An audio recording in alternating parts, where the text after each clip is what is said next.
Buenas noches, bienvenidos a Conversando con Humberto. Estamos aquí nuevamente en nuestro programa de cada lunes, martes y jueves. Solamente 3 días a la semana. Hoy tenemos un tema que a mí si no me pareciera interesante no lo estuviéramos analizando, que como dice mi sobrina Olan, entre el calor que está haciendo, esta tarde estaban en 35 grados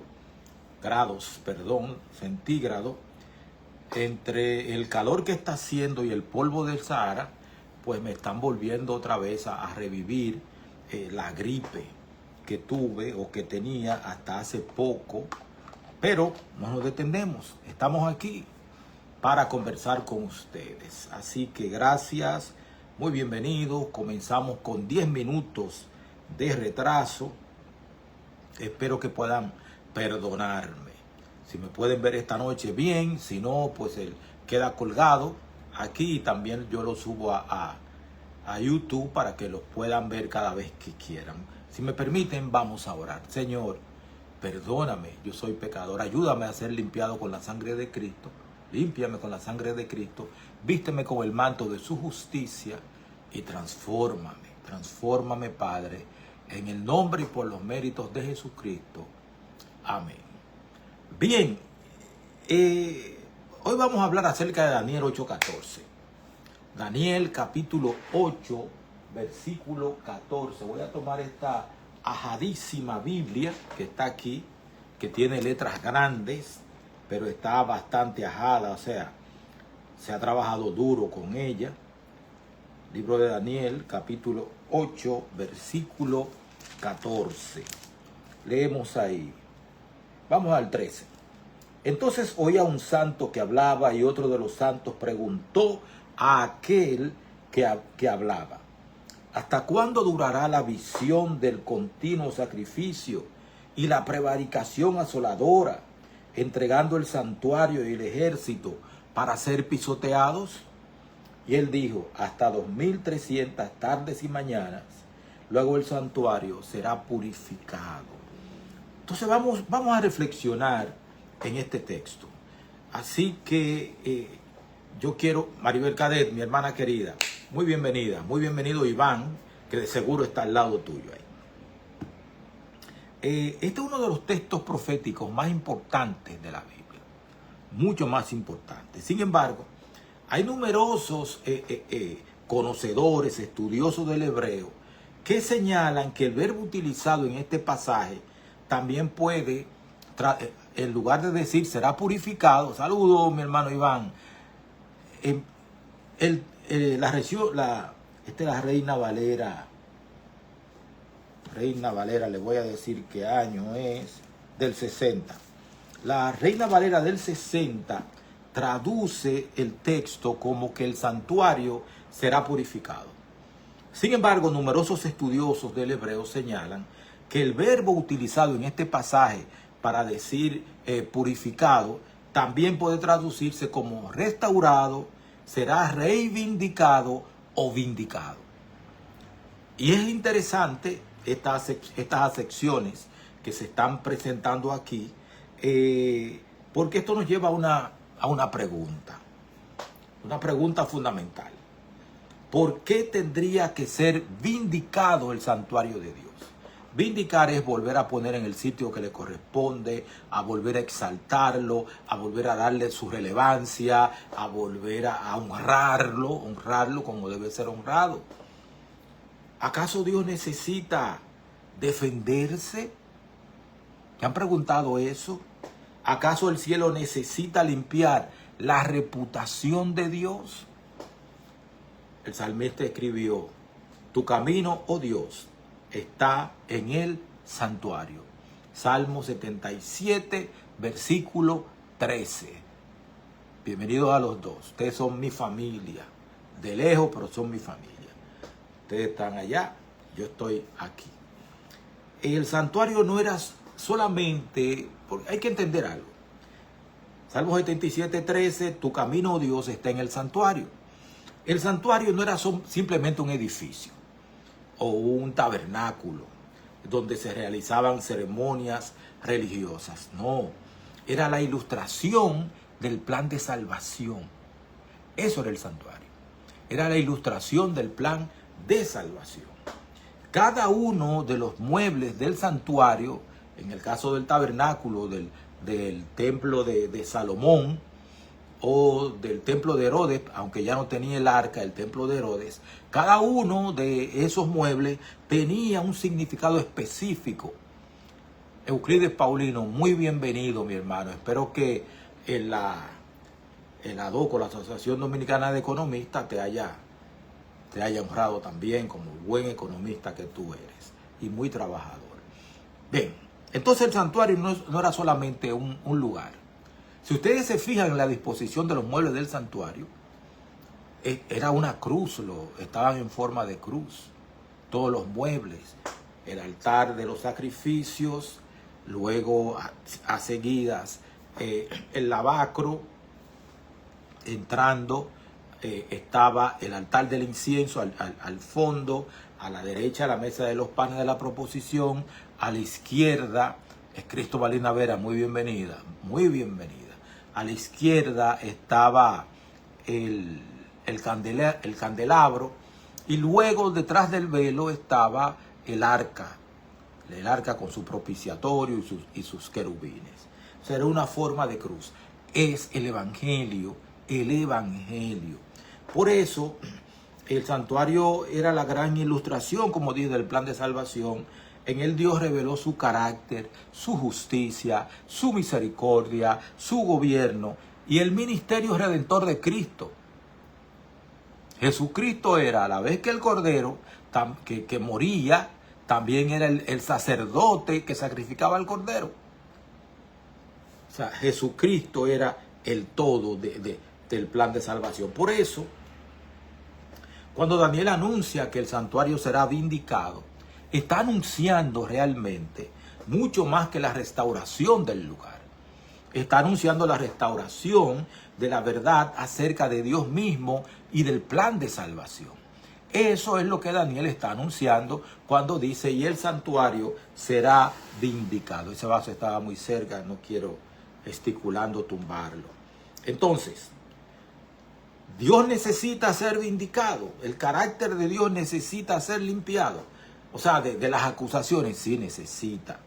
La Biblia enseña que el problema del pecado comenzó mucho antes de Adán y Eva.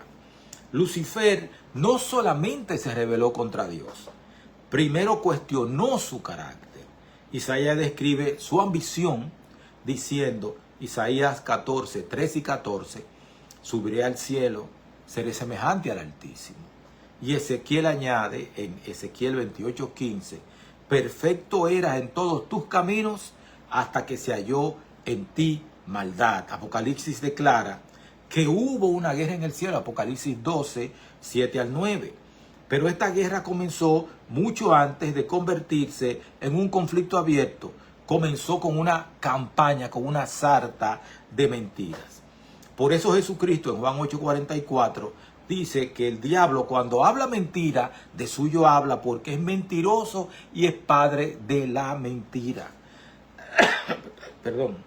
Las acusaciones contra Dios, de Satanás contra Dios, eran profundas. Decía que Dios no era completamente justo, que su ley limitaba la libertad, que era imposible obedecerle, que su gobierno no buscaba el bien de sus criaturas. Miren cómo está el mundo, a ver si la propuesta de Satanás de gobierno terrenal ha traído bienestar. Lo que ha traído es desgracia, muerte, enfermedad, guerra, hambre, de todo lo malo. Desde entonces, toda la historia de esas acusaciones gira alrededor de una gran pregunta. Una gran pregunta. ¿Tiene Dios razón o tiene razón Satanás? Eso es lo que se está debatiendo aquí en la tierra. O sea, ¿es Dios justo? ¿Es Dios santo?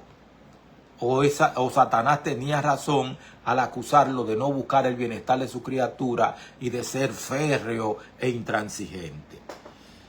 Segunda parte del tema de esta noche. Cuando Dios ordenó construir un santuario, Dios tenía un propósito al construir tanto el santuario del desierto, tanto el templo de Salomón, tanto el templo de Herodes.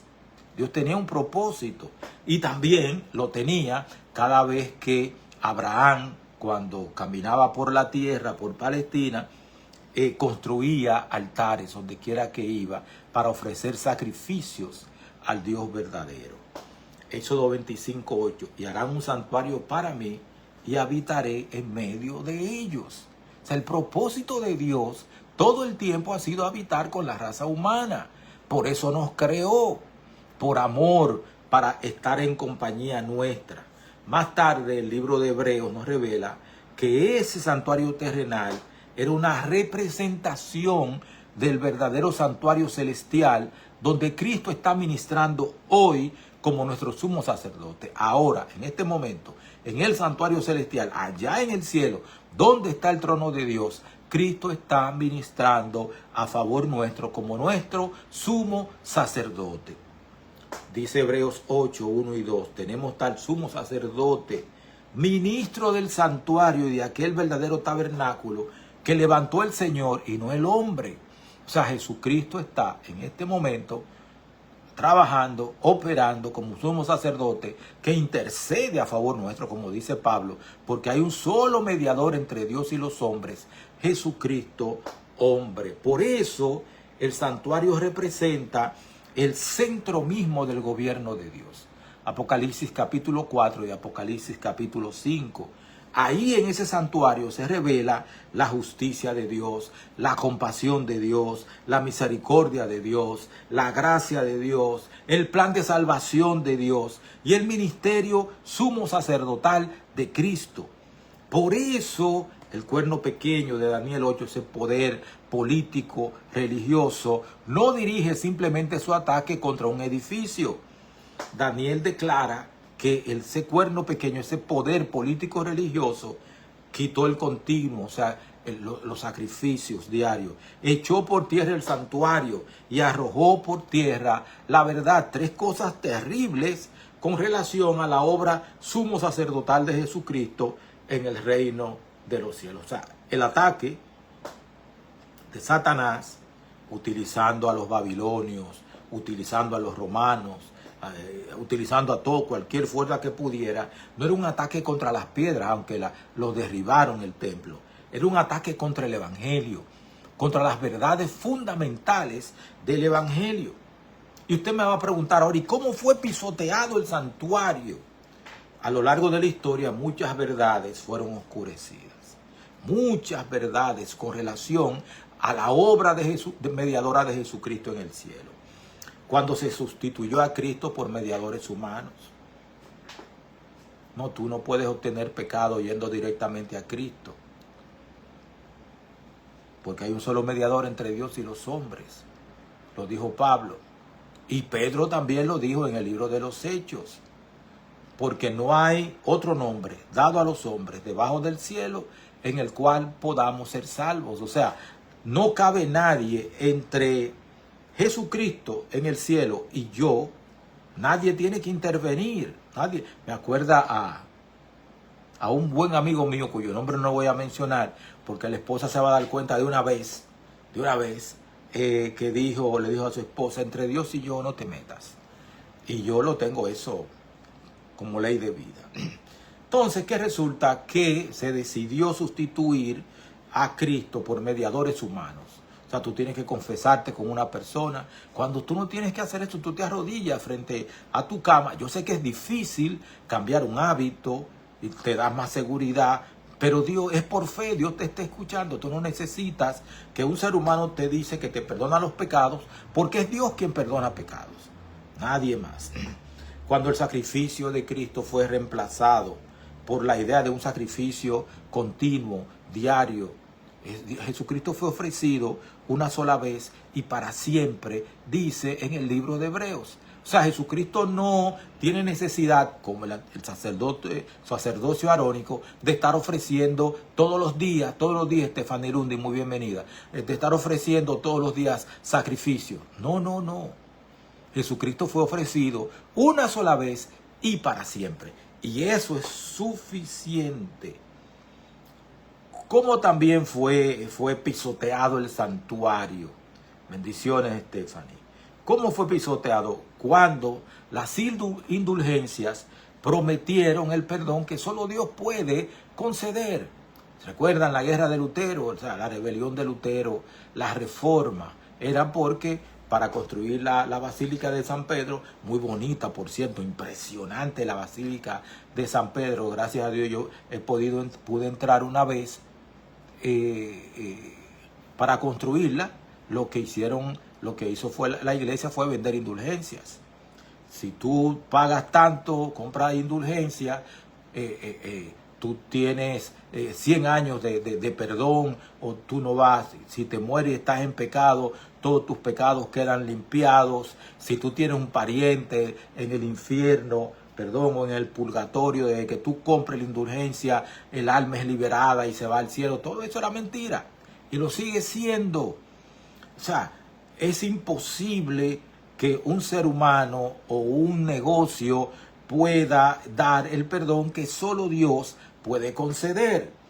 También fue pisoteado el santuario cuando la tradición desplazó la autoridad de las Escrituras.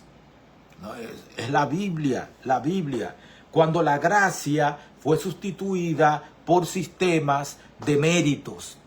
No, tú tienes que ir a Higüey de rodillas, con una piedra en cada mano, para que adquieras perdón. No. Cree en el Señor Jesucristo y serás salvo tú y toda tu casa, le dijo Pablo al carcelero de Filipos. O sea, cuando tú confiesas tu fe en Cristo y le confiesas tus pecados a Jesucristo, ahí al lado de tu cama te arrodillas y le dices: yo soy pecador, yo me arrepiento, yo hice esto, aquello y lo otro, y por eso yo quiero que tú me perdones. Cuando tú crees que Dios te oyó y te perdonó, en ese momento tú estás perdonado, porque el perdón y la gracia vienen a través de Jesucristo. Entonces, la gracia no puede ser sustituida por medios humanos. Por ejemplo, yo soy adventista, yo guardo el sábado. Guardar el sábado a mí no me garantiza el cielo. Guardar el sábado a mí no me garantiza el cielo. La fe, la gracia de Dios a través de Jesucristo, obrada por el Espíritu Santo, es mi garantía. Yo tengo que creer. Porque por gracia sois salvos, por medio de la fe. Eso es lo que nos hace salvos. Primera de Timoteo 2:5 dice: porque hay un solo Dios y un solo mediador entre Dios y los hombres, Jesucristo hombre. Y Hebreo 10:4 nos dice: con una sola ofrenda hizo perfectos para siempre a los santificados. Además, Efesios 2:8 y 9 dice: por gracia sois salvos, por medio de la fe, no por obra. O sea, no hay obra alguna que yo pueda hacer que me granjee la aceptación del cielo. Claro, yo obedezco y todo eso por amor a Dios, pero yo soy salvo por gracia. Por gracia. El santuario celestial nunca dejó de cumplir su función. Aunque estaba oscurecido y la gente no podía ver más allá de las acciones y de lo que decía la Iglesia Popular, lo que cambió realmente fue la comprensión que muchos tenían acerca del ministerio de Cristo. ¿Cómo es vindicado el santuario? ¿Cómo es restaurado a su función? ¿Cómo vuelve a tener todo el brillo que debe tener en el plan de salvación y como luz para nosotros? Y cómo podemos acceder a él. Bien, durante la Reforma resplandecieron nuevamente grandes verdades. La autoridad suprema de las Escrituras. Nadie tiene más autoridad. Nadie. La justificación por la fe, como dice en Romanos capítulo 1. Más el justo, por la fe, vivirá. Cristo como único mediador, como ya leímos en Primera de Timoteo 2:5. Hay un solo mediador entre Dios y los hombres, Jesucristo hombre. Y como escribió Pablo en Romanos 1:17, ya se lo dije, el justo por la fe vivirá.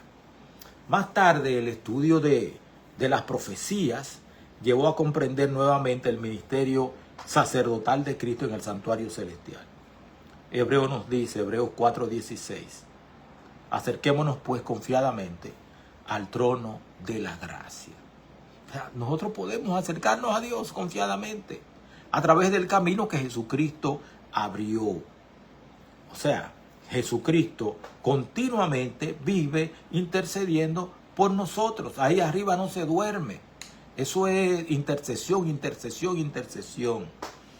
Entonces, el juicio. En el capítulo 7 de Daniel nos encontramos con que el juicio, en Daniel 7 describe una escena impresionante. Voy a leerlo aquí, Daniel capítulo 7. Daniel, mi mujer se va a poner guapa porque yo estoy mostrando esta Biblia. Pero ¿qué se va a hacer? Esta es la que tengo aquí a mano. Daniel capítulo 7, versículo 9 en adelante.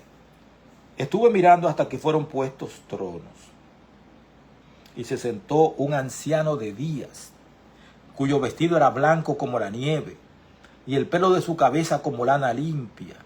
Su trono llama de fuego, y las ruedas del mismo fuego ardiente. Un río de fuego procedía y salía de delante de él. Millares de millares le servían, y millones de millones asistían delante de él. El juez se sentó y los libros fueron abiertos. ¿Por qué se abren los libros? Bendecida noche, mi hermano Ronnie. Muy bienvenido. ¿Por qué se abren los libros? Como dijo los otros días el doctor Hermes Tavera, Dios no necesita que se haga un juicio para él saber las acciones de cada persona y quién se salva o se pierde. Dios no necesita eso. Dios conoce todas las cosas. El juicio no existe, no se hace. Este que se nombra aquí en Daniel 7, del 9 hasta el 11, el juicio, y ella está mirando para los pies. Gracias, Pastor García. O sea, el juicio no se hace para que Dios se entere. El juicio existe para revelar ante el universo que todas las acciones de Dios han sido perfectamente justas. Eclesiastés habla en Eclesiastés 12:14, Dios traerá toda obra a juicio. Eso es así. Y Pablo añade en Romanos 14:10, porque todos compareceremos ante el tribunal de Cristo. Dios abre los libros porque Dios gobierna con absoluta transparencia. Completa, ahí está todo. El universo contemplará que Él nunca actuó por arbitrariedad, ni nunca se impuso, ni le impuso. Que su gracia, la gracia de Dios, jamás anuló su justicia. Y que Satanás ha mentido desde el principio. Sexta parte. También el pueblo de Dios va a ser vindicado. Hay un detalle precioso en Daniel 7. Daniel 7:22 dice, y se dio el juicio a favor de los santos del Altísimo. Por mucho tiempo los santos del Altísimo han vivido asustados porque le han dicho que viva asustado. Le han enseñado que tienen que vivir asustados por el juicio. No, vivan muriéndose. Ustedes no saben cuándo su nombre va a ser llamado, y todo el mundo asustado y triste. No, Daniel 7:22 dice que el juicio se da a favor de los santos del Altísimo. Observe bien la expresión. No dice solamente que fueron juzgados. Dice que el juicio fue a favor de ellos. Pablo pregunta en Romanos 8:33, ¿quién acusará a los escogidos de Dios? Dios es el que justifica. Y añade en primera de Juan añade en primera de Juan 2:1, abogado tenemos para con el Padre a Jesucristo el justo. Los hijos de Dios también vamos a ser reivindicados, porque yo estoy ahí. Los que fueron despreciados, los que fueron perseguidos, los que fueron quemados en hogueras, los que fueron torturados, aquellos a quienes le cortaron la cabeza. Toda esa gente va a ser vindicada, va a ser exaltada, va a ser puesta en el lugar que le corresponde. Como dice Hebreos 11, gente de los cuales el mundo no era digno. El mundo no era digno de toda esa gente que fueron muertos en el circo romano o que fueron asesinados durante la Inquisición. El mundo no era digno de esa gente, aunque el mundo pensaba que esa gente no tenía ningún valor. Serán reconocidos públicamente como hijos del Rey, ciudadanos del cielo, coherederos con Cristo del reino de los cielos. Así es como va a ser. Así que cuando Daniel anuncia que el santuario será vindicado, está proclamando el momento en que Dios responderá definitivamente a todas las acusaciones de Satanás contra Dios y contra su pueblo. Será vindicado el carácter de Dios, será vindicada su ley, será vindicado el sacrificio perfecto de Cristo, que no necesita volver a hacerse, repetirse varias veces al día. Será vindicado el sacerdocio de Cristo, que es el sacerdocio del santuario celestial. Será vindicado el evangelio de la gracia. Y también será vindicado el pueblo redimido de Dios. Los que han sido perseguidos por Satanás, los que han sido perseguidos por la gente de Satanás. Vamos a ser vindicados. Entonces el gran conflicto va a terminar no porque Dios imponga su autoridad por la fuerza, sino porque toda la evidencia habrá sido presentada y el universo entero el universo reconocerá la justicia de su gobierno. Por eso Juan vio a los redimidos cantar en Apocalipsis 15:3. Grandes y maravillosas son tus obras, justos y verdaderos son tus caminos. Gracias, pastor. Muchas gracias. Y poco después se escuchó otra voz que proclamaba, Apocalipsis 19:2. Verdaderos y justos son tus juicios. Entonces se va a cumplir la declaración de Pablo. Filipenses 2, 10 y 11. Porque en el nombre de Jesús se doblará toda rodilla y toda lengua confiese que Jesucristo es el Señor, para gloria de Dios Padre. Gloria a Dios por eso. O sea, no va a ser una confesión arrancada por la fuerza. Será la conclusión inevitable de un universo que habrá visto plenamente la verdad. Habrá constatado en qué consiste la libertad que Satanás ofrece. La libertad de Satanás es envilecer al ser humano, muerte, destrucción, hambre, miseria, guerras, sediciones, rebeliones. Eso es lo que Satanás ofrece. Entonces, vivimos en un mundo donde la mentira muchas veces parece triunfar. Y aquí hay que pedirle perdón a Dios por cada vez que hemos mentido. Y donde la justicia parece demorarse. Pero Daniel nos recuerda que llegará el día en que Dios reivindicará la verdad, hará justicia y pondrá fin para siempre al pecado. Que esta esperanza de que Dios va a vindicar su nombre, el ministerio sumo sacerdotal de Cristo, la obra que Él hace en el santuario celestial, va a vindicar a su iglesia, a su ley, a su pueblo. Que esa esperanza fortalezca nuestra fe y nos anime a permanecer fieles a Cristo, nuestro único Salvador, nuestro único mediador y nuestro gran sumo sacerdote. Así que, mis hermanos, que Dios les bendiga en esta noche y permítanme tener una oración para despedirnos. Muchas gracias, Dios, por la gran bendición de conocerte, de servirte. Somos pecadores, tenemos debilidades, muchas. Ayúdanos en el nombre de Jesucristo a liberarnos de la esclavitud del pecado y a vivir plenamente para ti. En el nombre y por los méritos de Jesucristo. Amén. Buenas noches y muchas gracias por haber estado aquí hoy.